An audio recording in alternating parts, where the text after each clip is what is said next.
आप देख रहे हैं नाताना न्यूज़ मध्य प्रदेश।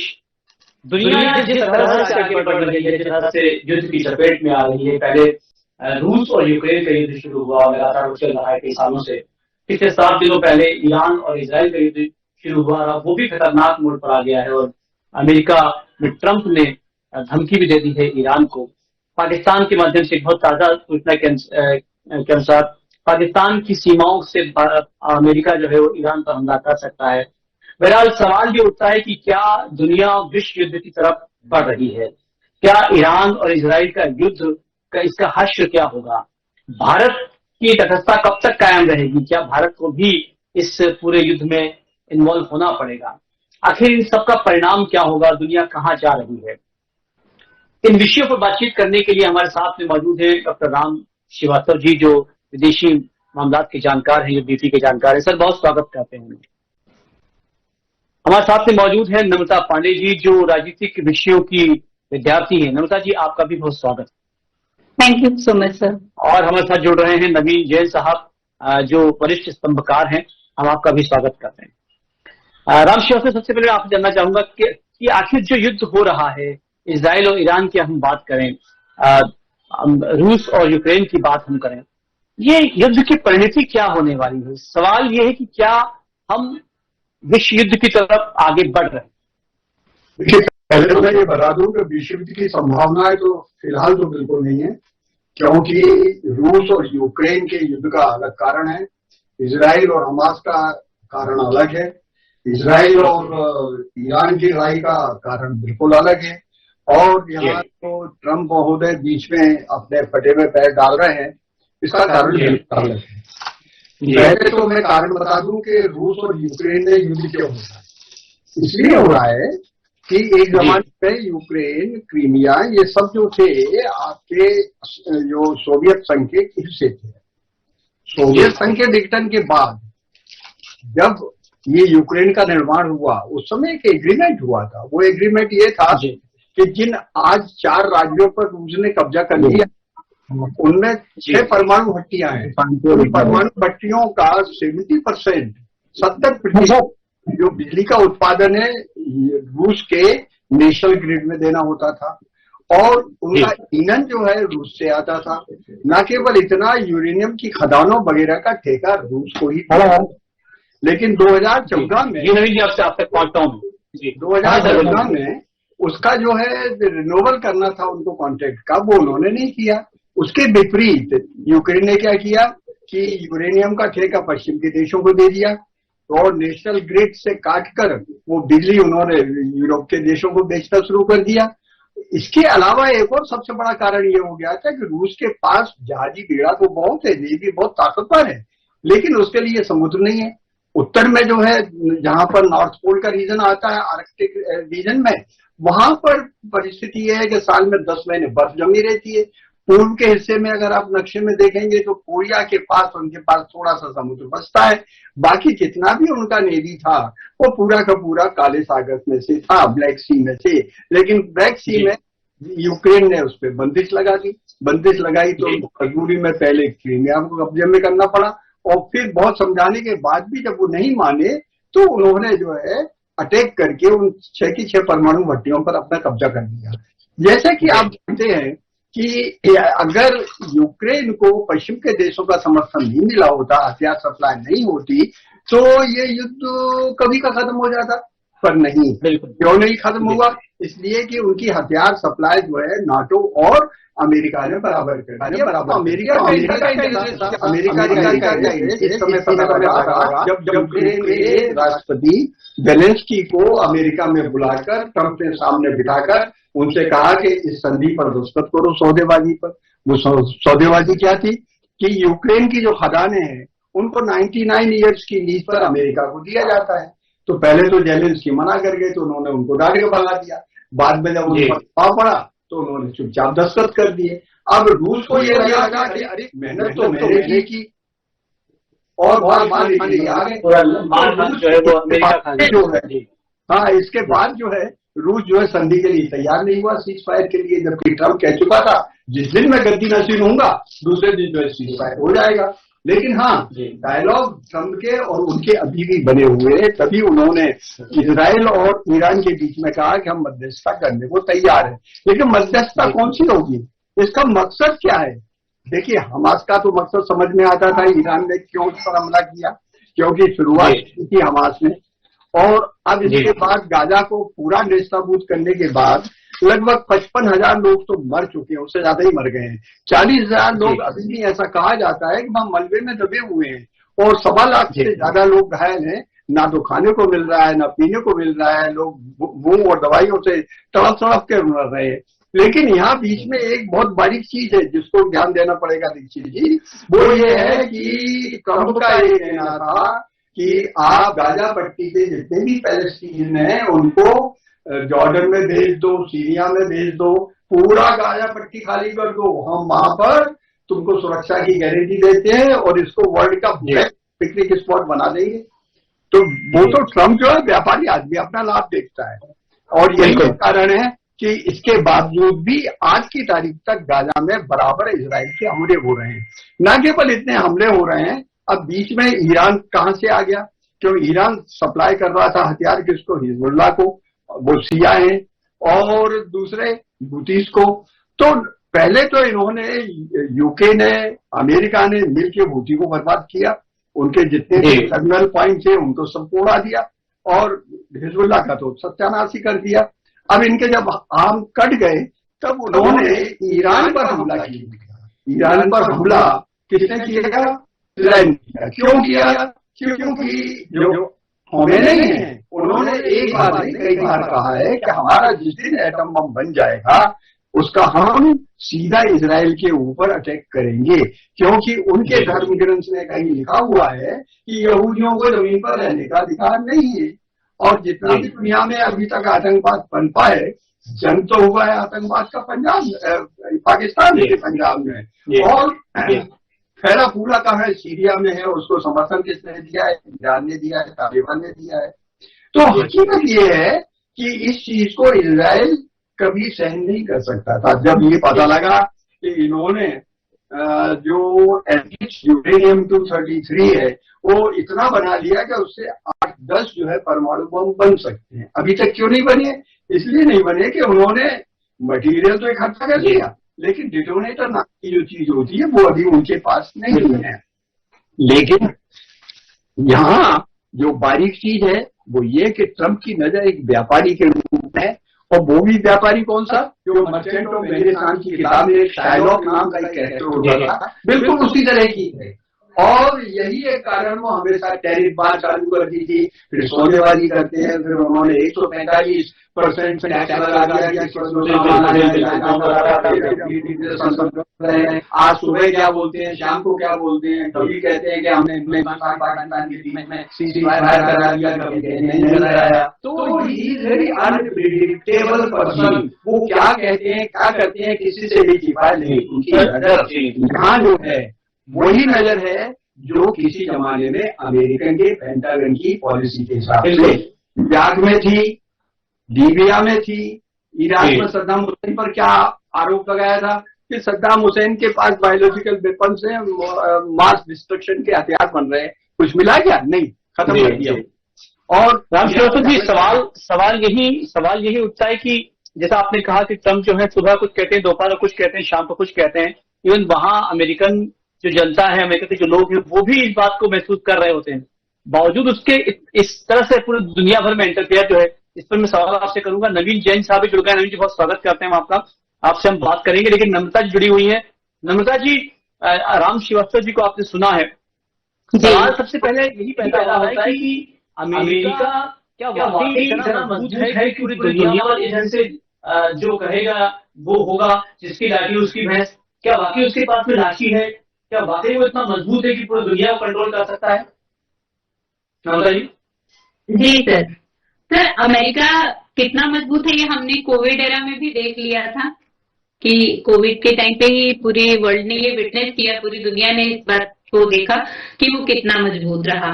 फिलहाल अमेरिका जिस तरह का प्रेशर भारत पे भी बना रहा है, वो कहीं न कहीं उसका प्री वो नॉस्टैल्जिक एरा में जी रहा है अभी भी। उसे भी लग रहा है कि मैं भारत की पॉलिसीज को प्रभावित कर सकता हूँ, टैरिफ लगा करके या वीजा के जो नियम है उनको बहुत सख्त करके, या स्टूडेंट्स पर जो हो रहा है इस वक्त तत्कालिक जो उनकी पॉलिसीज हैं उसका काफी हद तक जो शिफ्ट है वो उनकी पॉलिसीज में भी दिख रहा है, और वहाँ की जो करंट पॉलिटिक्स है और जिस तरह का सपोर्ट भी मिल रहा है वो भारत के लिए कुछ बहुत ज्यादा अच्छा तो नहीं है, लेकिन बहुत ही शॉर्ट साइटेड है। ट्रम्प की जो भी अब तक के हमने जो भी पॉलिसीज देखी हैं, उनका जो भी स्टेटमेंट देखा है वो फार साइटेड तो नहीं है, और भारत के फेवर में तो बिल्कुल भी नहीं है।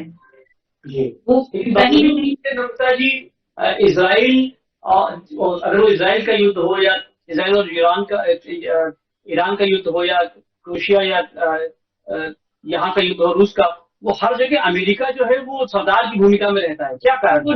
डॉक्टर सैम, उनको हम स्टूडेंट्स की भाषा में तो उनको कॉकरोच भी कहते हैं, वो जहाँ भी उनको जगह दरार मिलती है वो वहां ही घुसते हैं।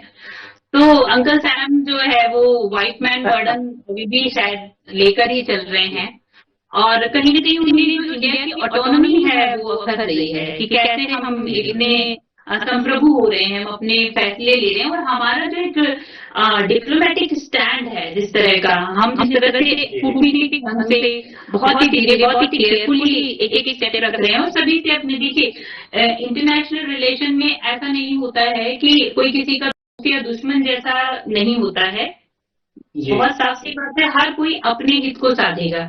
हमारा जो डायस्पोरा है, जो हमारी कंट्री, हमारी जो पॉपुलेशन है, जो उसकी नीड को फिट बैठेगा हम उसकी तरफ जाएंगे, हम किसी के सपोर्ट, और इसी को लेकर के भारत चल रहा है, वो काफी हद तक न्यूट्रल अपना स्टैंड रख रहा है, क्योंकि हम ही सभी से अभी करंट में ही आप देखिए अगर हमारे जो रिलेशन है वो बहुत अच्छे नहीं होते, तो जिस तरह से ईरान का सारे जितने भी एयर बेस हैं अभी बंद हैं, हम लैंड बॉर्डर का यूज करके अपने लोगों को वहां से इवैक्यूएट कर रहे हैं, जो कि इवैक्यूएशन भी इतना आसान नहीं है।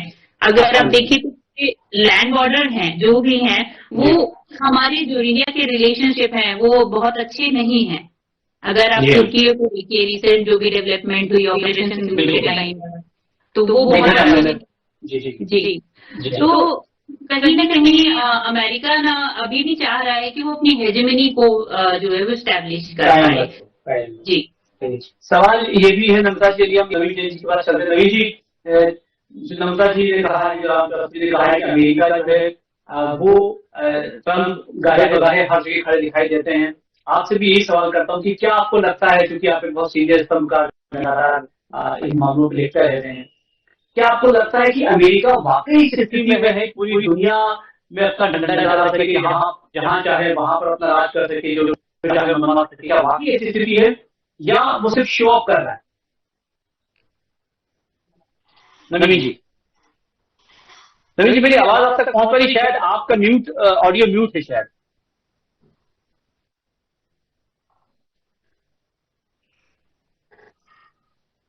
नवीन जी आपका ऑडियो म्यूट एक बार आप देखिए।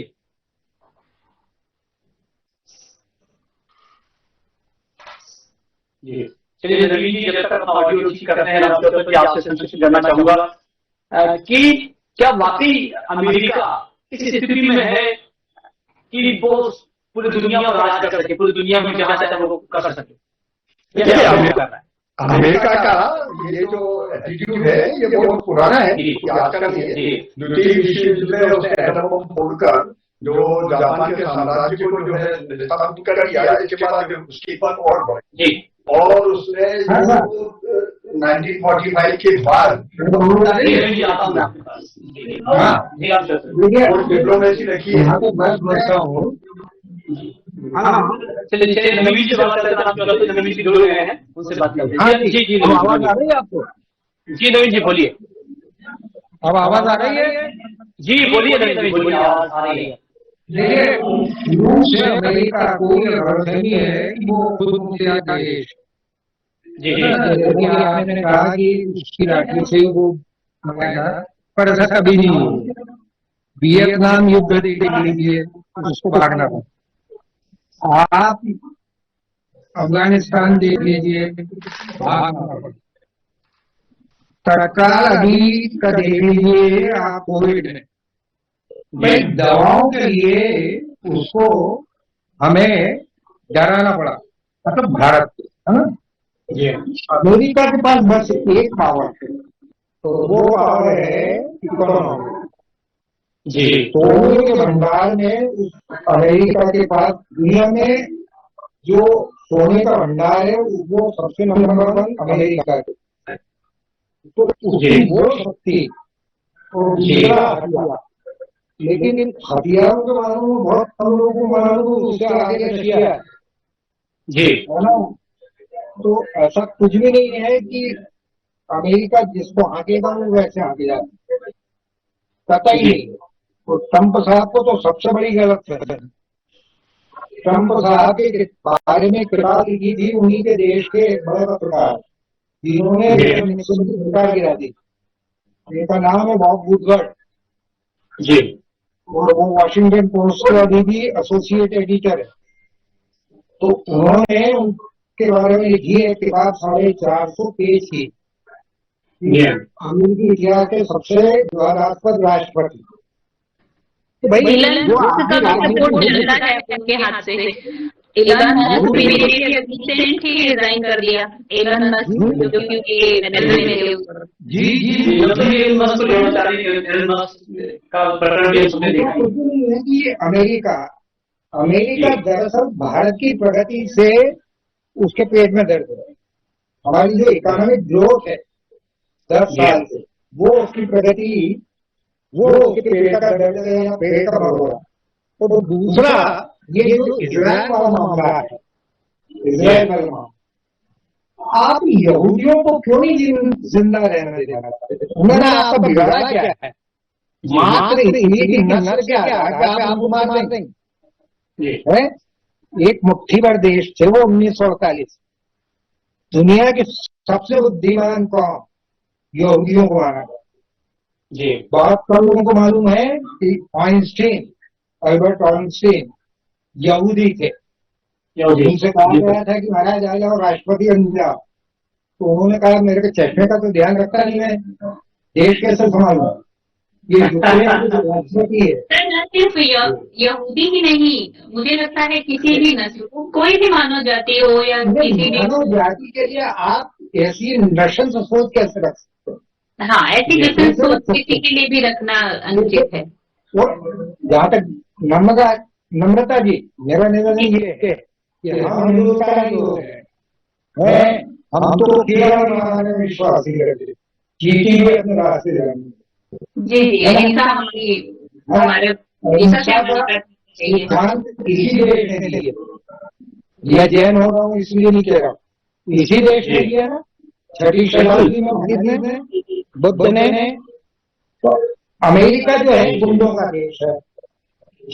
अफ्रीका से पकड़ पकड़ के लाए थे तो उनका नाम बदला था इन्होंने और उनको चाकू से मारते थे ये और गुलाम बनाया। ये गुंडों का देश जिसकी कोई संस्कृति नहीं है। तो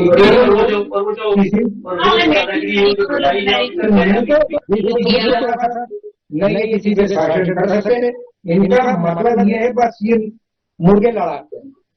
नबी जी एक नबी जी एक अहम बहुत अहम सवाल होता है यहाँ पर। ये लगातार बात चल रही है कि हम देखिए हम किसी की बात नहीं करते, क्या वो ये कहा जा रहा है कि ईरान को परमाणु हथियार रखने का हक नहीं है, किस आधार पर कहा जा रहा है, क्या वजह जी? आपकी आवाज मुझ तक ये नबी जी मेरी आवाज पहुंच रही है। अब तक ये कहा जा रहा है, अमेरिका के द्वारा भी कहा जा रहा है, इजराइल के द्वारा भी कहा जा रहा है कि ईरान को परमाणु हथियार रखने का हक नहीं है, वो परमाणु हथियार नहीं रख सकता।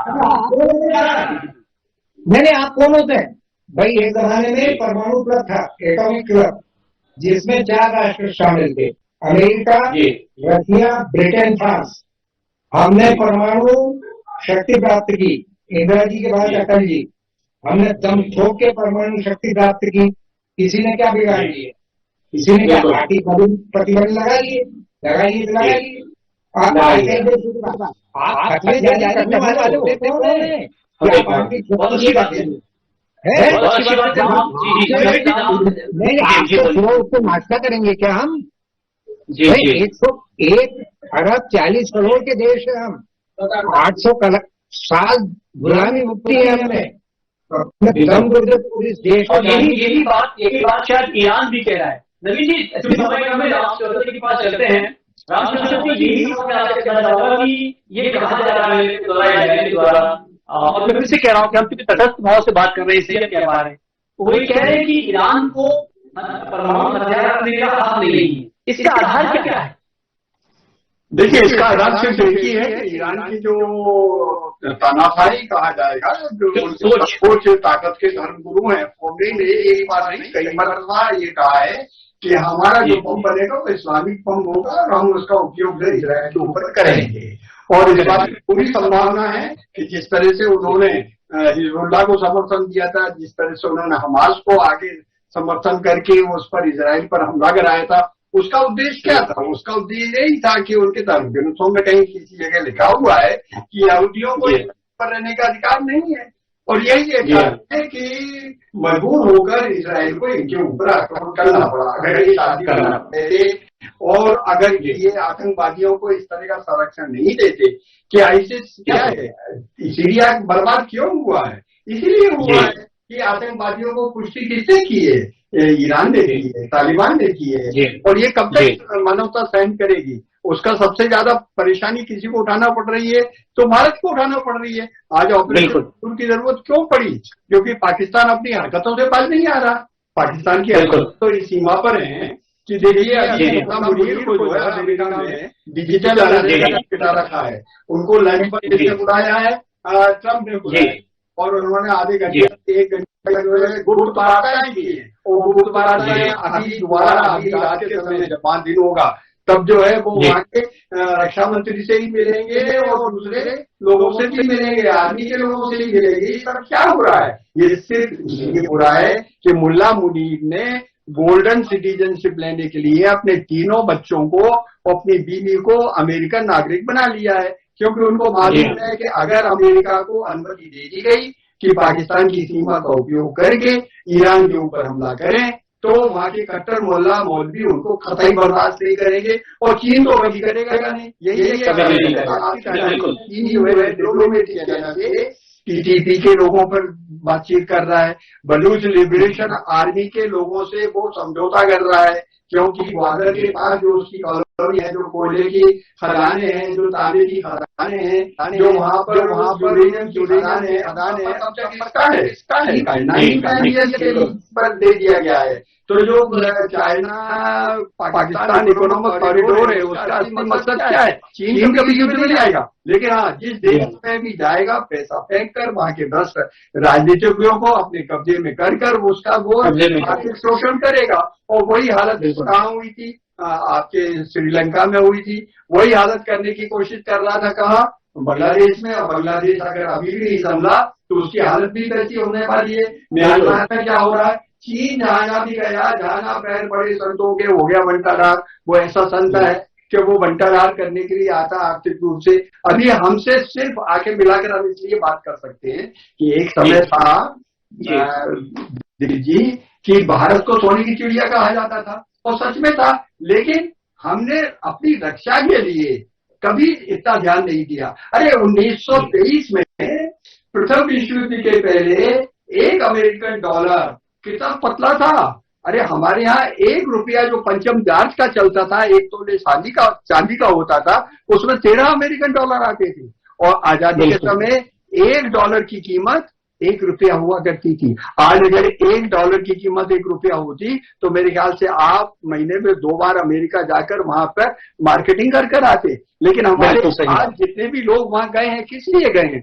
हमारी तत्कालीन सरकारों की जो पॉलिसी रही वो ऐसी रही तो उन्होंने इसका आर्थिक विकास नहीं किया।